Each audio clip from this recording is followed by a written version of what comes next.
Well, there you go. Welcome to the Mountain Time Zone. That's right. I'm feeling a little higher already.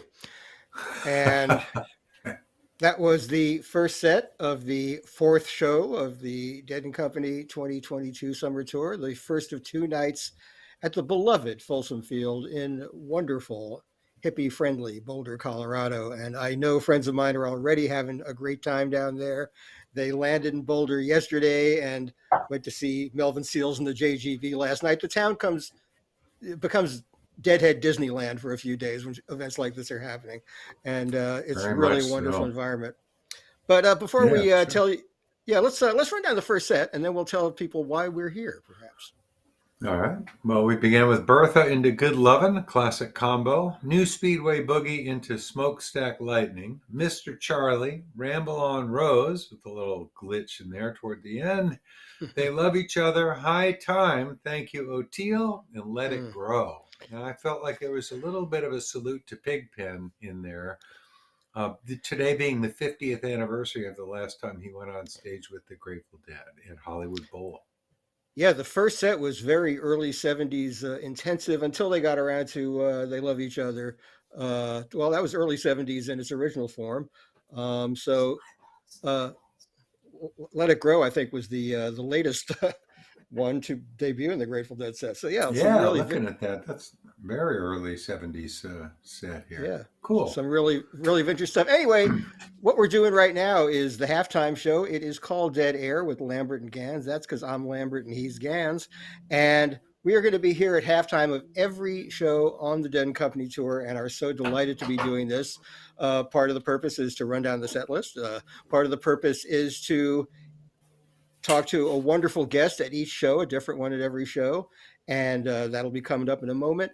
And part of our purpose is also to tell you how this is coming to you. This is through the amazing facilities of nugs.net, a company that is exclusively devoted, I think the only streaming service on the planet exclusively devoted to live music, either bringing you music live like this in the moment as it happens, and also it enables you to watch it retroactively, and also they have an amazing library of recorded live music, which you can avail yourself of by subscribing on various levels.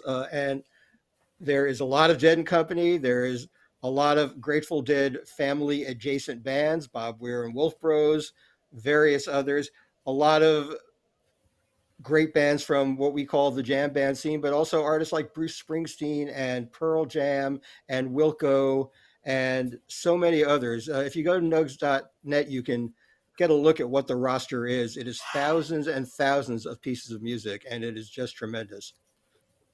You know, excuse me. Oh my goodness. You might also, if you're watching this live on YouTube right now, this could be read to you as an inducement to buy the stream. This once we finish yapping at you, they will play the first song or two of the second set as a sample of the amazing audio and video quality that nugs.net offers in these things. And you could convert this to a purchase of the stream, watch the entire second set, and then go back and watch the first set if you missed it. And then you have 48 hours to watch the whole thing a couple more times if you want to. And all of that is also available on nugs.net. You can subscribe to the entire Dead and Company tour. You can subscribe to the Dead and Company archives too. They've got concerts going back to like 2016. Almost the entire history of this band is on nugs.net in various formats. And that too is worth exploring if you're interested. That's right. And not only can you go back and watch this show, you can go back retroactively and watch other shows on the tour that you may have missed, other shows that Nug still has archived by other artists that they are still making available for streaming. You can go back in time, or you can ensure that you're going to see this whole tour at your own pace if you buy the season pass. So there are so many ways to experience this music. And Nugs also has an arrangement with our other employer, Sirius XM Radio, by which if you subscribe to Sirius XM at a certain level, I think it's called the Platinum VIP or something fancy like that, it also allows you to have access to a large portion of the Nugs library, which, as I've said before, is massive. So if It you are a is. live if you are a live music freak, and I suspect you are because you're tuned into this, nugs.net is really a great way to go, and we recommend it. And I was recommending it before they were paying me to say this. Well, speaking of music freaks, let's bring our guest in. I'm Oh, really, yes. really happy to have this gentleman with us. He's one of my favorite human beings ever. We've been friends and colleagues for more than 40 years. In fact, I remember the day I met him in January of 1982 when I was on the Ozzy Osbourne tour.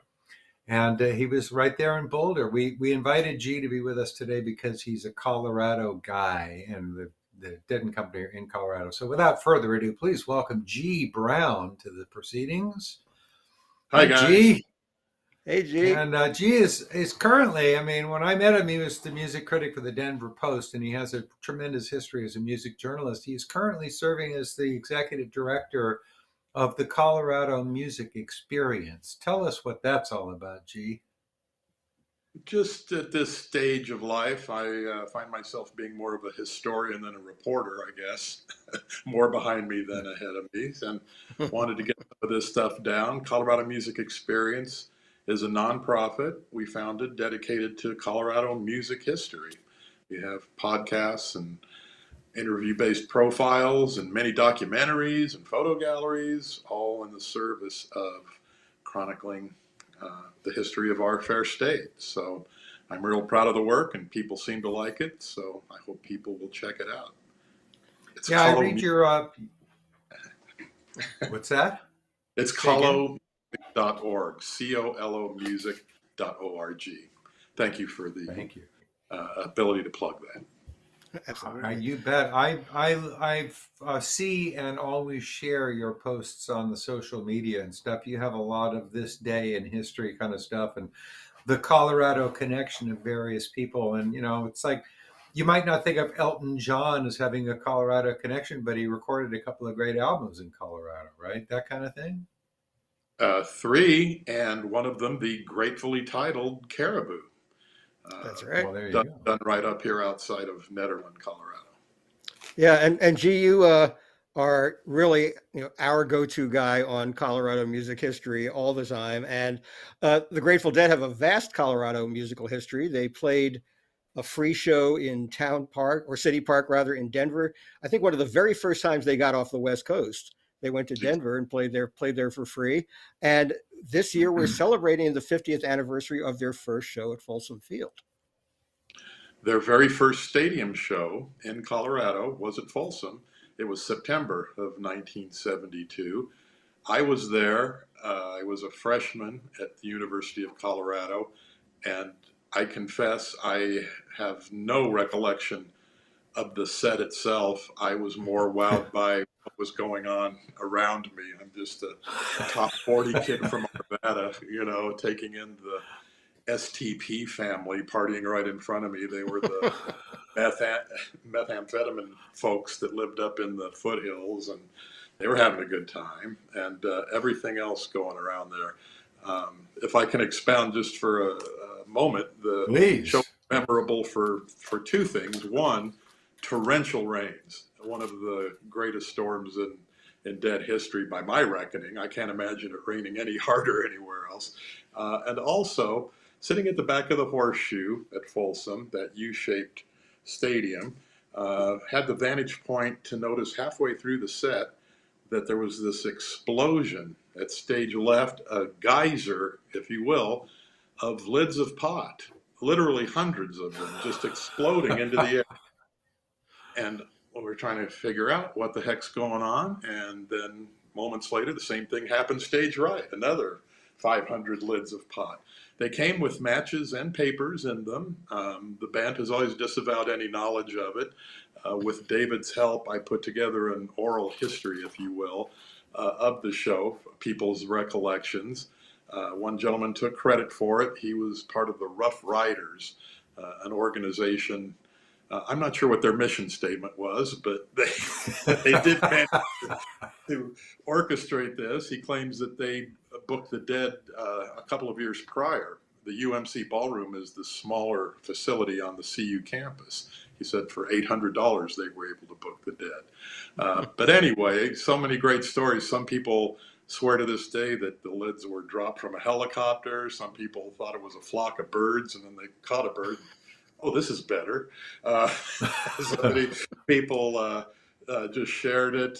Supposedly, um, everything from the police force to certain military personnel taking issue with this circumstance, and one person of authority taking the stage, and Jerry ostensibly said, "You want to arrest 20,000 people? Go ahead. Knock yourselves out." And yeah, just very memorable. So we wrote this oral history blog, and that'll encapsulate everything I'm relating here. But we're checking it out. It's pretty funny. 50 years ago that transpired here. Great moment in dead And that's history. located at colomusic.org. Yeah, just the lead blog at the moment. So Great. right there. Now, I, speaking of Colorado's law enforcement issues with the Grateful Dead, there was a time at Red Rocks in 1984, which I happened to be at, which was noted for, among other things, the bust out of Dear Mr. Fantasy. I also remember a prodigious hailstorm at that time that damaged cars and shit. But there was also, as I recall, the police had put a portable substation under the stage to process all the hippies they were arresting at Red Rocks that weekend. Do I remember that correctly? Yeah, they actually didn't have that exclusive to the Dead, thankfully. It was Oh, more, it was just kind of a police substation up there for a time, just to deal with ostensibly a first aid-ish kind of station for people that needed help, but holding cell was probably more accurate.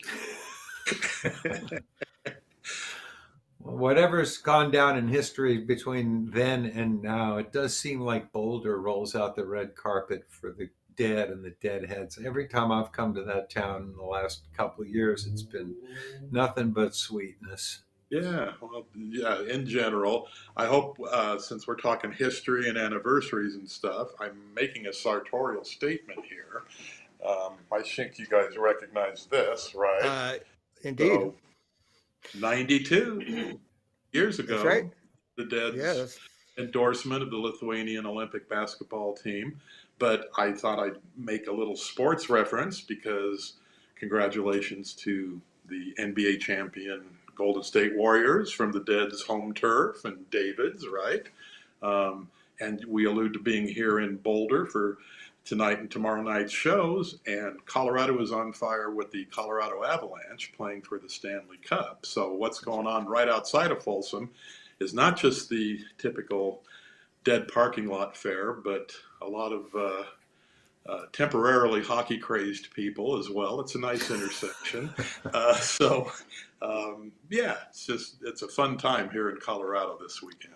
Absolutely. Yeah. Well, we do make note of the overlap of deadheads and sports fans pretty frequently here. Not the least of them, and maybe among the most of them, Bob Weir. And we noted the other night that Bobby ended the first set just in time to catch the last 5 minutes of the Celtics Warriors game during the show at Shoreline. And I don't entirely believe that was coincidence. No, I believe that is a well orchestrated plan. I've been there. Right, since Bobby controls the tempos, he gets to Yeah. he gets to pick that one too. Hurry it up, boys! We're going to catch the last couple of minutes of the game. Oh yeah, no, I've orchestrated that over the years. It kind of brings to mind, David, a bit of a sidebar. You and I have talked about it over the years, just the way the shows are timed out. For us specifically here in Colorado, when I was writing for the Denver Post, back when newspapers meant something. I know that's an arcane thought right now, but the idea of deadlines. I used to review concerts pretty much for 70% of my job in the 80s heyday. And the Dead really brought that to a head in terms of the enforced deadlines. The paper always, I mean, we're talking about the most conservative bastion of the media back then, a daily newspaper, right? Sex, drugs, and rock and roll. Well, you can't write about 2 out of the 3, but, knock yourself out, kid. So, but they would always have me file my review by 10 o'clock. and most shows were, only halfway over by the time I had to start writing. And that was okay for 99% of them, where it's just the circus coming to town and they're doing the same set list. And it's easy to at least extrapolate what's salient. But the Dead, you guys know, sometimes they don't even catch fire until the last 20 Right. minutes back in the day, right?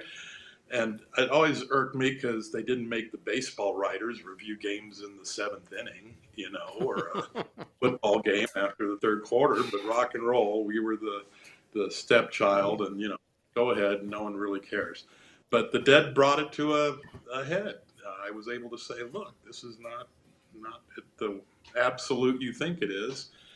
Help me out, and managed to either get the deadline extended or, heaven forbid, they give me a day to write it, the next morning at sleep, that it runs just another day late. I guess that took the news out. I do remember being with you one time at McNichols Arena when you had to go up to the press deck and file during the set break. That was must have been the straw that broke the camel's back. Yeah, it was not good. You want to embarrass me, Dave? You want to talk about the No. the parking lot story, the sign? No.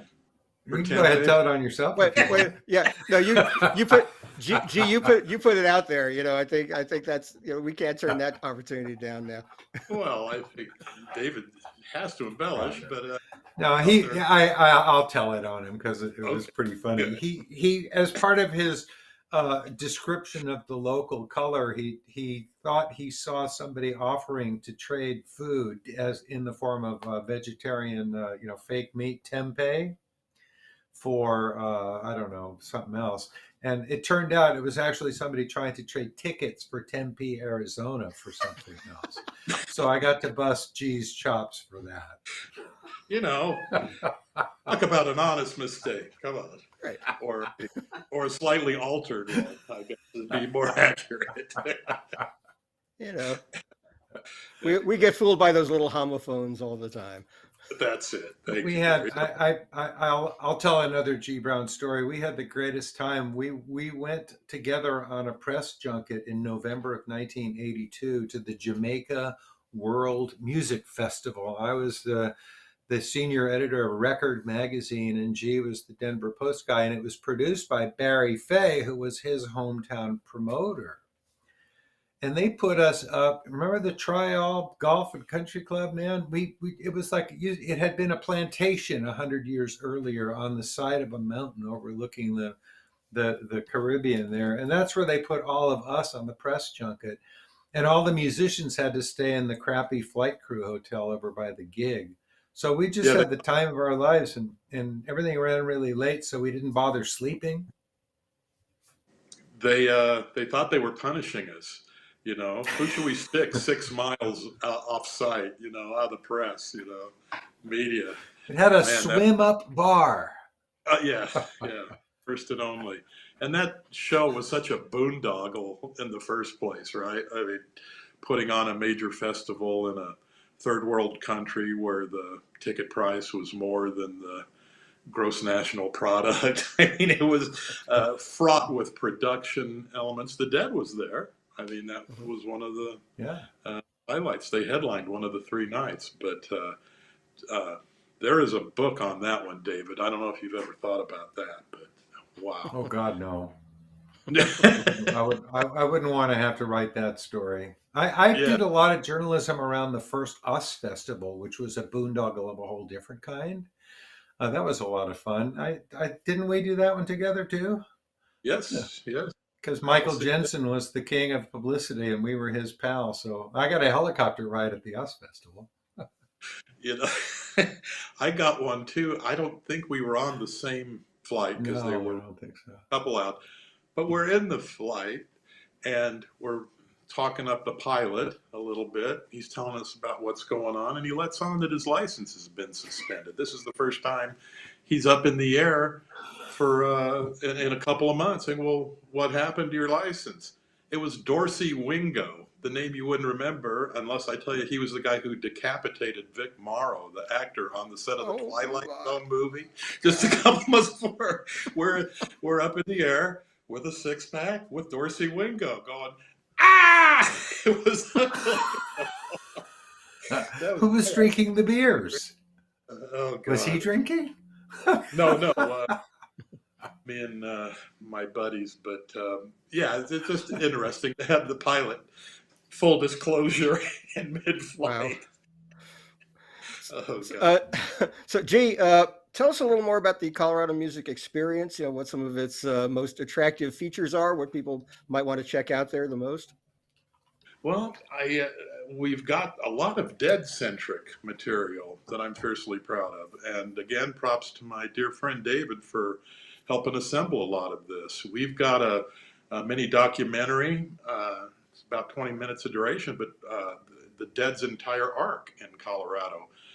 David helped track down original music from each performance, starting Right. with what you alluded to, Gary, back to that Summer Love stuff and the free show in City Park, but also the day before a show at the Family Dog, Colorado's ancillary from Chet Helms's place in San Francisco.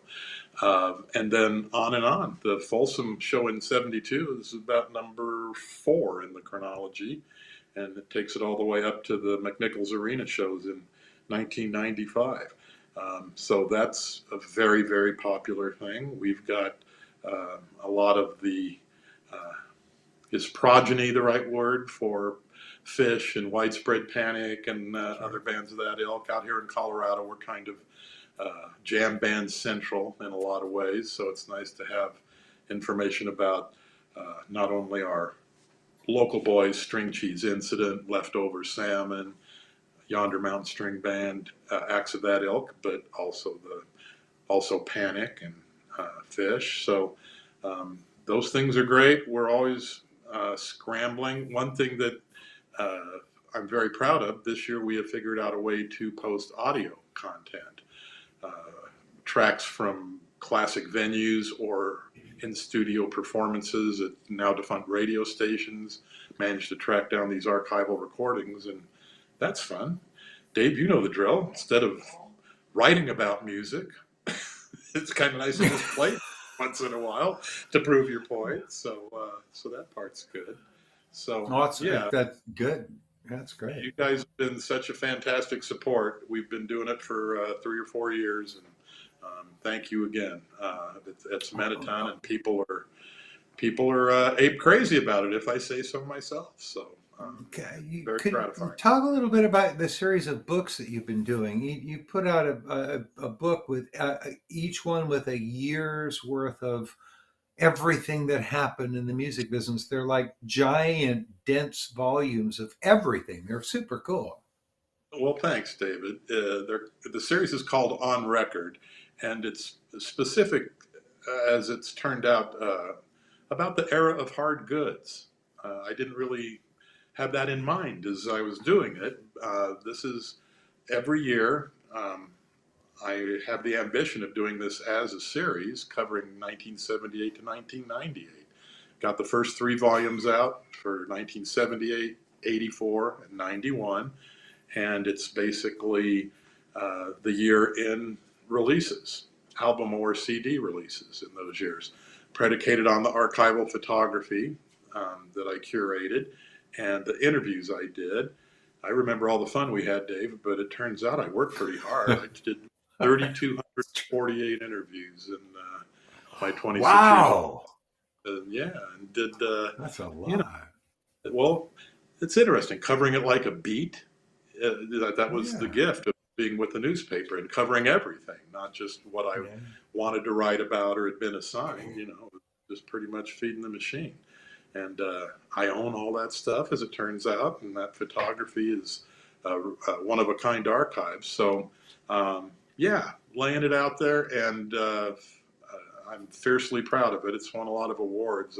They're way more beautiful than I ever anticipated with the design and the editing. And this is something important. This G's achievement here vindicates every pack rat who ever got yelled at for keeping too much shit around the house. Because G kept every press kit that came across his desk, and they're all in these file cabinets, so he had the material to do this exhaustively for every year. He kept it all, and now it turns out he was right to keep it all.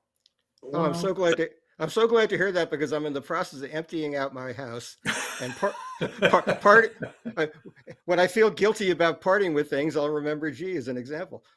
no, the gist of it is to share it. That's all I'm trying to do.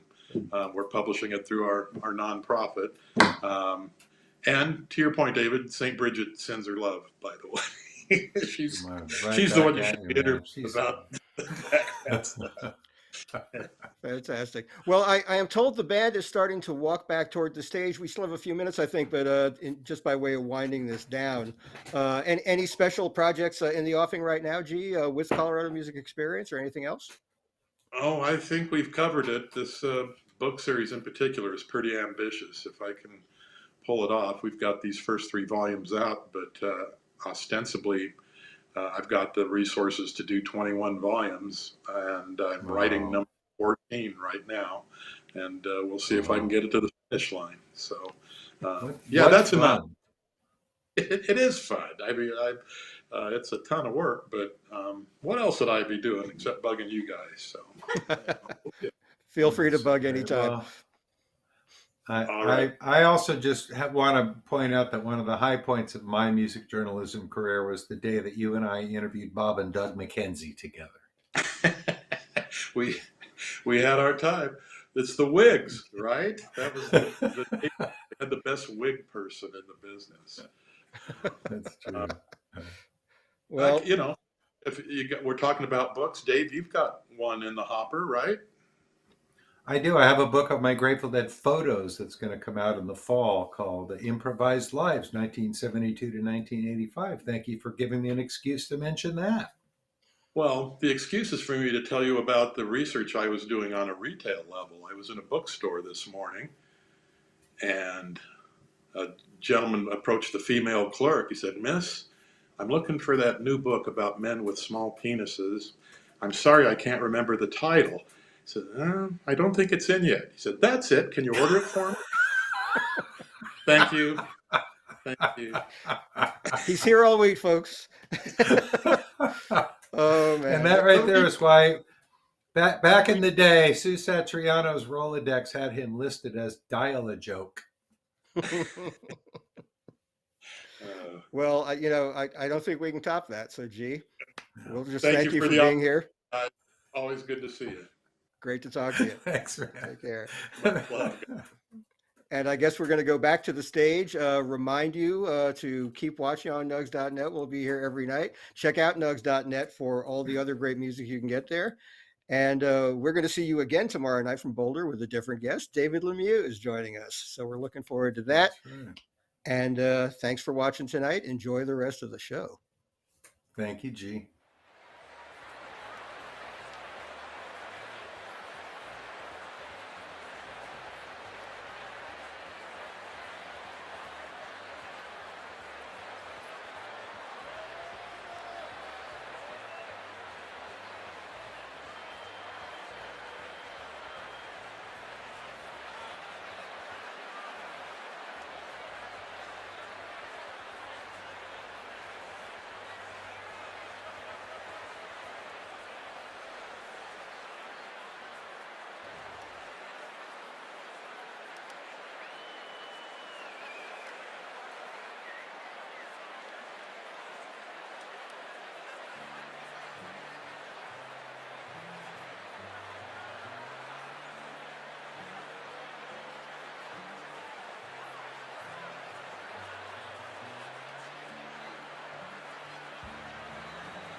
When they come to take you down, when they bring that wagon round, and when they come to call on you, and drag your poor body down, just one thing I ask of you. Just one thing for me. Please forget you knew my name. Oh, my darling, Sugaree. Shake it, shake it, Sugaree. Just don't tell them you know. Shake it, Sugaree. Just don't tell them you know.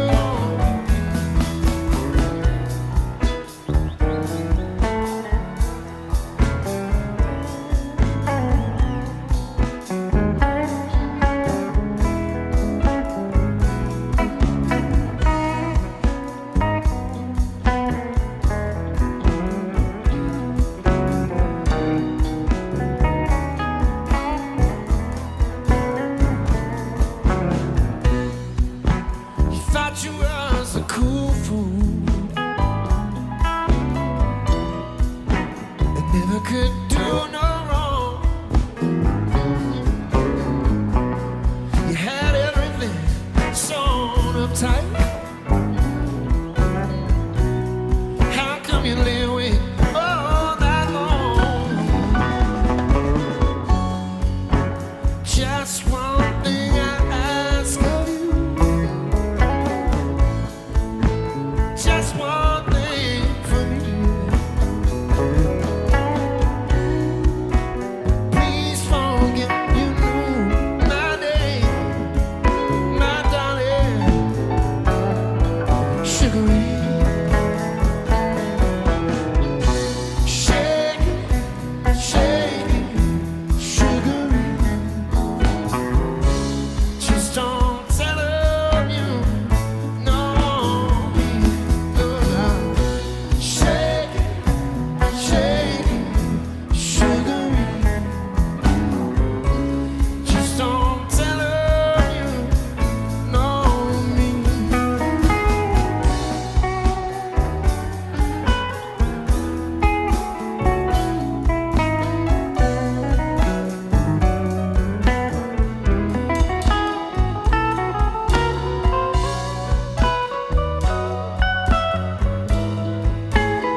to stand out in the pouring rain.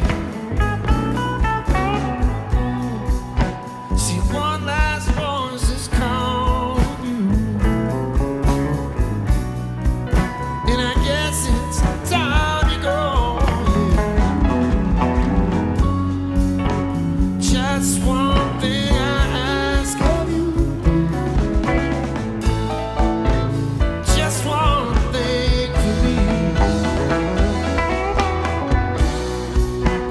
Please forget you knew my name, my darling. Sugaree. Shake, shake, Sugaree.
and I